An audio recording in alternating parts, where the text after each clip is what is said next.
Hello my YouTube family, कैसे हैं आप लोग। उम्मीद करती हूँ अच्छे होंगे। मैं भी बहुत अच्छी हूँ। और आज है अक्षय तृतीया और आप सभी को अक्षय तृतीया की हार्दिक शुभकामनाएं। कहते हैं अक्षय तृतीया के दिन जो भी जप पूजा पाठ दान पुण्य जो भी करते हैं वो बहुत बहुत बहुत बढ़ के मिलता है। और अक्षय का मतलब होता है कभी क्षय नहीं होना, कभी नाश नहीं होना, तो उसका कभी नाश नहीं होता है। तो बाकी सब चीज़ें तो नाशवान है, बस हम दान ही ऐसा है जो हम कर सकते हैं और जो कभी नष्ट नहीं होगा। तो आज के दिन खूब सारा दान करना चाहिए और आज के दिन खूब सारी भगवान की आराधना में लीन रहना चाहिए और जप करते रहना चाहिए। जो हमारे बाबा जी बोलते हैं, प्रेमानंद जी महाराज की, जप करते रहना चाहिए, नाम जप करते रहना चाहिए। वो करते रहिए आज के दिन। और कहते हैं कि जब सुदामा जी की भगवान ने पोटली में से चावल खाए थे ना, वो अक्षय तृतीया का ही दिन था। तो वो जिस दिन भगवान ने उनके चावल खा लिए थे अक्षय तृतीया के दिन, उस दिन के बाद से उनके पास कभी धन की कमी नहीं रही। उनको द्वारका का सा वैभव प्रदान कर दिया था भगवान ने। तो कहते हैं कि दोनों ऋषि संदीपनी के आश्रम में रहा करते थे, पढ़ा करते थे। और उन भगवान श्री कृष्ण, बलराम और सुदामा जी, तो उनके बहुत सारे दोस्त बन गए थे, मित्र बन गए थे वहाँ। तो उसमें से सुदामा भी एक थे।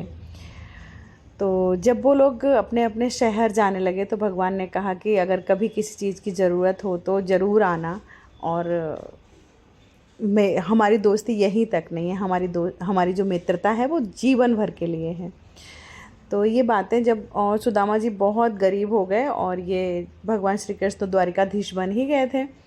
तो जो वो पोरबंदर में, जो आजकल पोरबंदर है, वहाँ पे रहा करते थे वो, गुजरात में, और ये द्वारका में। तो वो ना अपने बच्चों को बताते थे, अपनी पत्नी सुशीला को और बच्चों को, कि देखो ऐसे ऐसे करके जो द्वारिकाधीश है ना, वो मेरे मित्र थे। हम दोनों संदीपनी ऋषि के आश्रम में साथ साथ ही पढ़ा करते थे। तो जब वो बहुत बार सुनने लगे और उनकी गरीबी ख़त्म नहीं हो रही, और गरीबी ऐसी चीज़ है ना जो जिसमें भगवान को भूलना असंभव होता है। इंसान ना उनसे जब दुखी होता है ना मन, तो भगवान से जुड़ा ही रहता है। तो उन्होंने कहा कि जब आप इतना ही उनके मित्र हैं और वो द्वारकाधीश हैं, तो आप उनसे मदद के लिए मदद मांगने क्यों नहीं जाते, उनकी सहायता क्यों नहीं लेते। तो उन्होंने कहा नहीं, मतलब उन्हें संकोच लगा कि संकोच लगता है ना, अगर आप अपने मित्र से पैसे मांगने जाओ तो बुरा ही लगता है कि।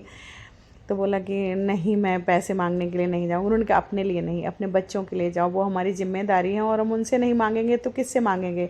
और वैसे भी वो राजा हैं, राजा से हम मदद मांग सकते हैं। उन्होंने बहुत आग्रह किया, तो सुशीला के कहने से वो चले गए वहाँ पे। और वहाँ जैसा कि आपने सुना ही है कि बाहर द्वारपाल ने बोला कि तुम कैसे मित्र हो सकते हो, जो तुम्हारे पैरों से खून निकल रहा है, चप्पल है नहीं तुम्हारे पैर में। और जैसे ही बोला ठीक है जाके बोलो तो कि सुदामा आए हैं मिलने के लिए, तो जैसे ही उन्होंने बोला, भगवान श्री कृष्ण नंगे पैर, उनका जो पीताम्बर पहनते थे वो गिर गया रास्ते में, और वो दौड़ के आए उनसे मिलने के लिए। उन्होंने आंसुओं से उनके पैर धुलाए और फिर पूछा कि क्या लाए हो मेरे लिए। तो उन्होंने कहा कि मैं तो कुछ नहीं लेके आया। तो उन्होंने उनके हाथ से छीन ली पोटली और उसमें से चावल खाने शुरू किए। एक चावल में उन्होंने अपना पूरा बैकुंठ का सा सुख उनको दे दिया। दूसरी मुट्ठी जैसे ही खाने वाले थे, वैसे रुक्मिणी जी ने उनका हाथ पकड़ लिया।